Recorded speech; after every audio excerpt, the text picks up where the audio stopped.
Bonjour à tous et bon retour sur ma chaîne Adventis. Moi c'est Thierry. Cette fois-ci, je vous emmène en compagnie de Patrick en direction de la Pologne pour une série de 3 épisodes. C'était en juillet 2022, une période idéale pour une aventure qui allait marquer nos esprits. Ce voyage, nous l'avons entrepris à moto, un moyen de transport qui amplifie chaque sensation, chaque découverte et qui rend chaque kilomètre plus intense. L'objectif principal, découvrir ou redécouvrir les lieux de vie de l'adolescence de Patrick, mon ami en Pologne. Mais pas seulement. Nous avons également revisité des endroits familiers et exploré d'autres totalement inconnus avec un esprit d'aventure. 10 jours d'évasion, dont 8 consacrés à explorer l'ouest de la Pologne, un laps de temps un peu court, certes, mais suffisant pour vivre une expérience mémorable. Pour rejoindre la Pologne, il nous fallait d'abord traverser l'Allemagne. Ce fut une étape fonctionnelle, dénuée d'intérêt particulier puisque nous avons emprunté les autoroutes. Une fois la frontière germano-polonaise franchie, notre véritable périple a commencé. Notre première étape fut Słubice, une petite ville paisible accolée à la frontière. Dès notre arrivée, nous avons cherché un bureau de change pour convertir nos euros en zloty.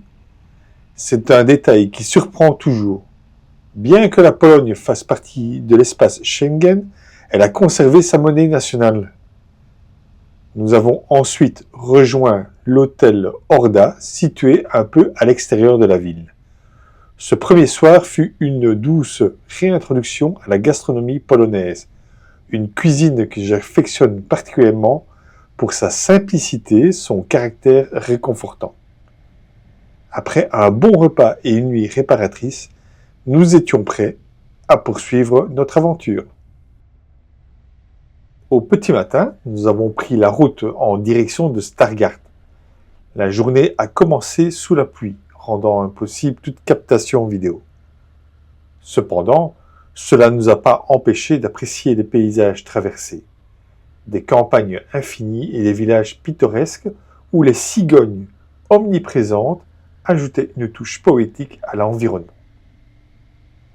Nous traversons également d'immenses forêts. À Stargard, Patrick a retrouvé une partie de sa famille. L'accueil chaleureux de Daria que nous avons reçu restera gravé dans ma mémoire. La générosité de ces moments, les saveurs de la cuisine locale et le confort de l'hôtel Grodzki ont fait de cette étape une véritable parenthèse de sérénité.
Le lendemain matin, jour 2 en Pologne, après une bonne nuit de repos, nous avons repris la route, déterminés à découvrir davantage de merveilles du nord de la Pologne.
Cette fois-ci, nous avons pris la direction du nord avant de bifurquer à l'ouest, traversant des paysages toujours plus sauvages et intacts.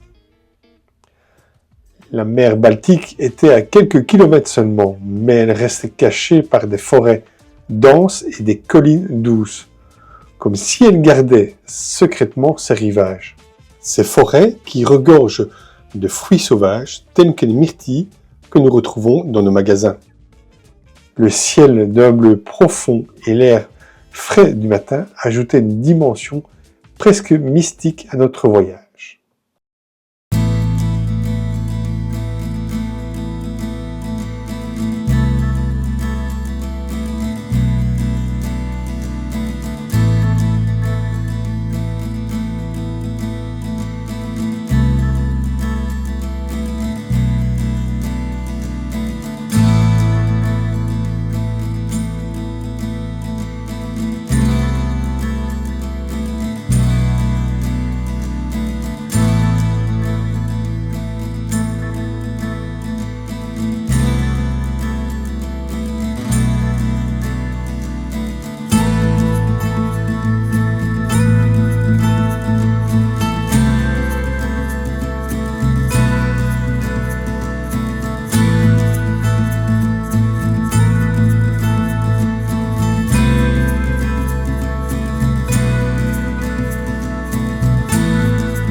Sur notre chemin, une première escale s'imposait. Wollin, une ville qui nous attendait avec une riche histoire. Ce n'était pas seulement un simple arrêt, mais un véritable plongeon dans le passé. Wollin est notamment célèbre pour son festival viking, un événement qui attire chaque année des passionnés de culture nordique où l'on peut découvrir des reconstitutions historiques, des combats et des démonstrations de métiers anciens. Le musée de la ville, quant à lui, nous plongeait dans l'histoire fascinante des peuples slaves et scandinaves, nous dévoilant des artefacts et des récits de batailles épiques, de croyances mythologiques et des traditions anciennes. L'atmosphère qui régnait dans la ville était imprégnée de cette époque légendaire, entre récits héroïques et traces d'une culture encore vivante, portée par l'engouement des habitants pour leur patrimoine.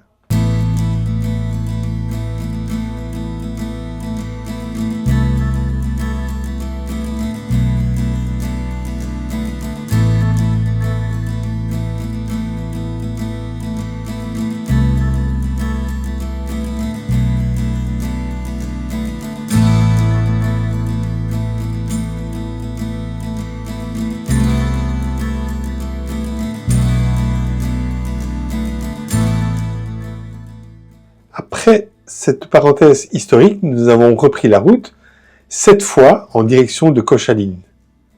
Mais avant d'arriver à destination, Patrick, qui semblait particulièrement attaché à cette région, voulait absolument m'emmener à Mienno, une station balnéaire qu'il connaissait bien.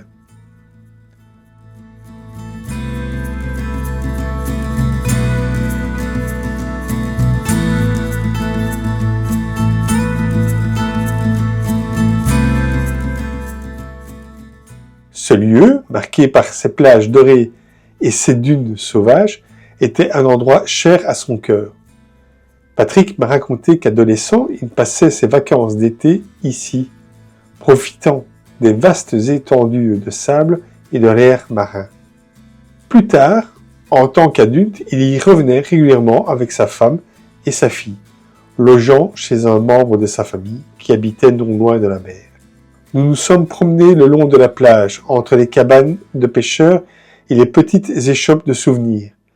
Mienno n'était pas qu'une simple station balnéaire, c'était un lieu qui, pour Patrick, résonnait comme un fragment de son passé, un endroit où les souvenirs se mêlaient à la douceur de l'air marin.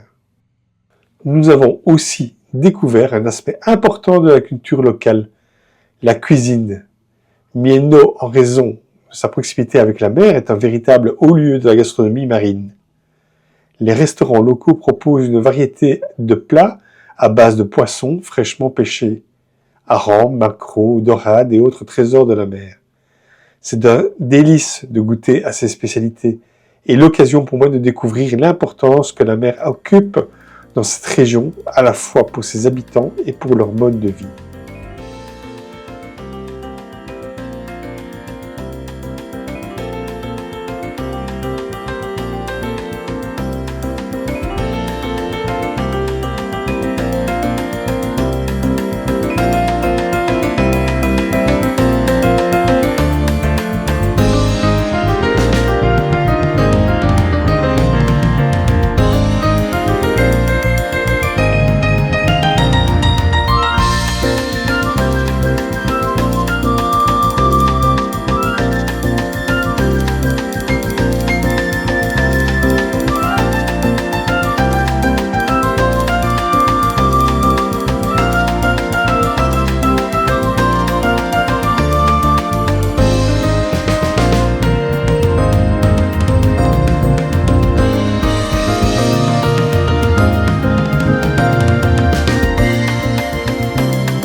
vous avez remarqué que de temps en temps, durant cette journée, nous avons continué à rencontrer des nids de cigognes au bord même de la route. De cette deuxième journée était tout autre que celle de la veille. Si la première journée avait été un peu mitigée avec un ciel gris et quelques averses, cette fois le soleil brillait haut dans le ciel, réchauffant l'air et apportant une touche de légèreté à notre parcours. Le contraste entre les paysages, l'histoire et la culture de chaque lieu que nous avons traversé rendait ce voyage d'autant plus riche et fascinant.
Le troisième jour du road trip en Pologne. Nous quittons l'hôtel Sport à Koszalin.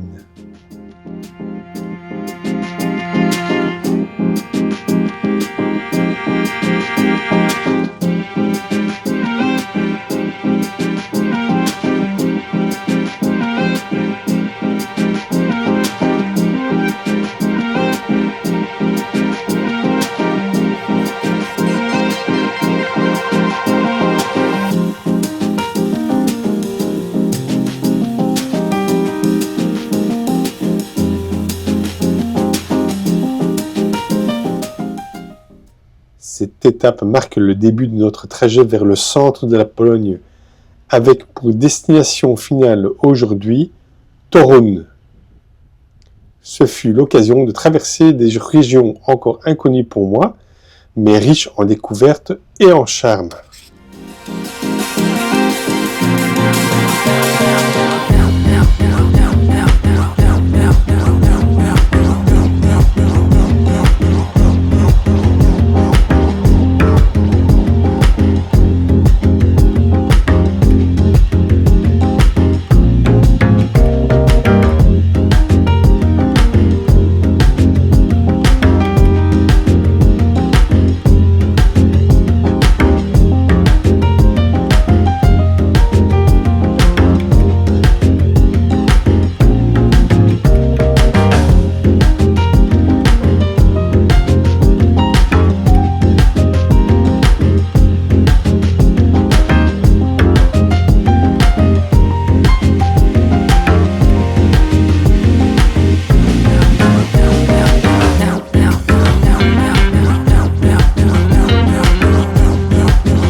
je vous propose de jouer à un petit jeu.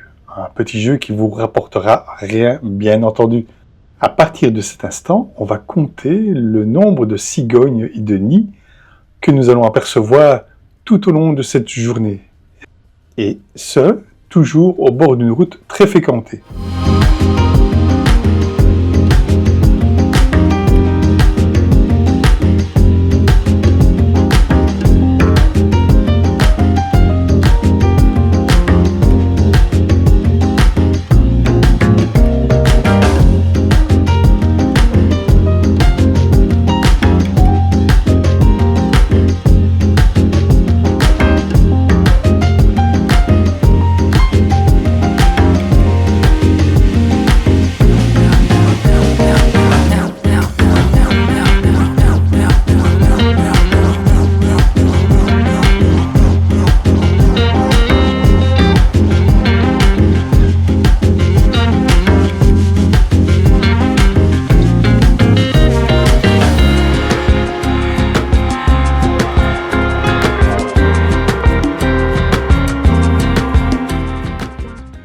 Notre première escale fut Zuurhof. Pardonnez la prononciation. Une petite ville historique au patrimoine remarquable. Patrick tenait à s'arrêter pour me montrer le château des Chevaliers Teutoniques, dont la tour principale domine encore les environs. Ce lieu chargé d'histoire, avec ses vestiges médiévaux, offre un aperçu fascinant du passé de la région. Ensuite, nous avons pris la direction de Gwiesding, un village calme où Patrick avait de la famille.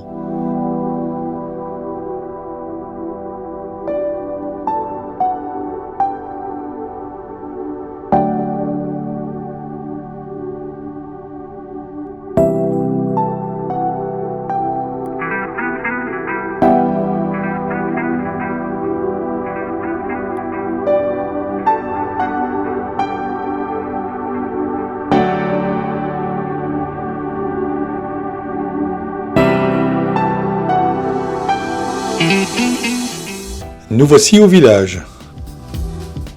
Sa grand-mère paternelle, une tante de son papa et plusieurs cousins et cousines vécurent dans ce village après la Seconde Guerre mondiale, en quelque sorte pour fuir le régime russe d'après-guerre.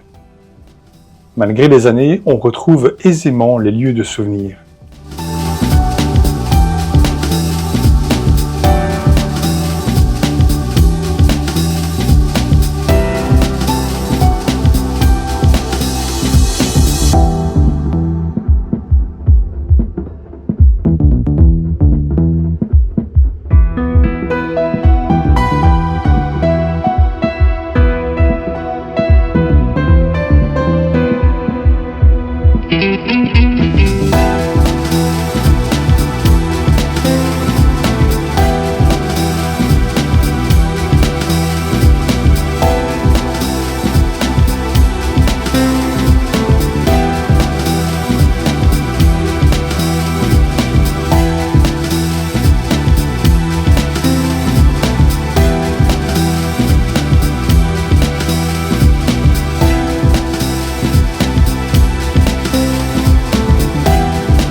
Avant de poursuivre notre route, nous avons fait une halte au lac de Jezioro-Kramsko.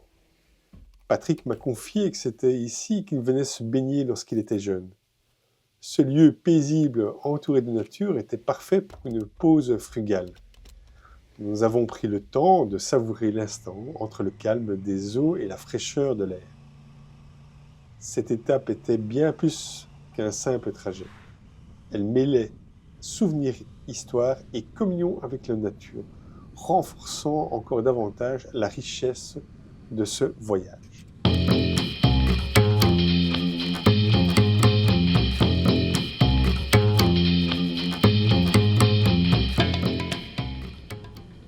Le reste de l'après-midi fut sans surprise et une suite de longues lignes droites pour arriver au plus vite à Torun.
Nous sommes en juillet 2022. En Belgique, le prix de la 98 est aux environs de 2 €. Tout au long de notre séjour, nous avons eu une essence 98 à 7,5 zloty. Avec la conversion, cela donne à peu près 1 litre à 1,70 €.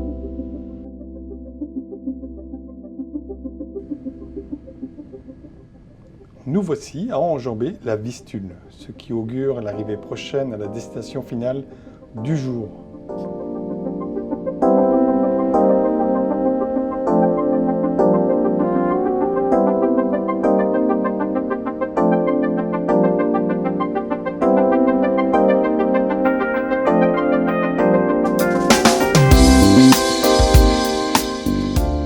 Alors, que dire de Torun ? Cette ville est avant tout connue comme la ville natale de Nicolas Copernic, le célèbre astronome du XVIe siècle dont les découvertes ont bouleversé notre compréhension de l'univers. Torun rend hommage à cet illustre personnage à travers de nombreux monuments, musées et la statue qui trône fièrement sur la place du marché. Mais, au-delà de cet héritage scientifique, Torun est une ville remarquable par son architecture. Sa vieille ville, inscrite au patrimoine mondial de l'UNESCO, est un véritable bijou. Les remparts, les églises gothiques et les bâtiments médiévaux y sont admirablement bien conservés. Déambuler dans ces ruelles pavées donne l'impression de remonter le temps. Torun est également situé sur les rives de la Vistule, ce fleuve emblématique de la Pologne, long de 1050 km, qui traverse les villes majeures comme Cracovie et Varsovie, avant de se jeter dans la mer Baltique près de Gdańsk. C'est sur ces belles images de Torun que la 3e journée de notre road trip en Pologne se termine. Si vous avez apprécié cet épisode, N'oubliez pas de vous abonner, de liker et d'activer la cloche pour les prochains épisodes. À bientôt!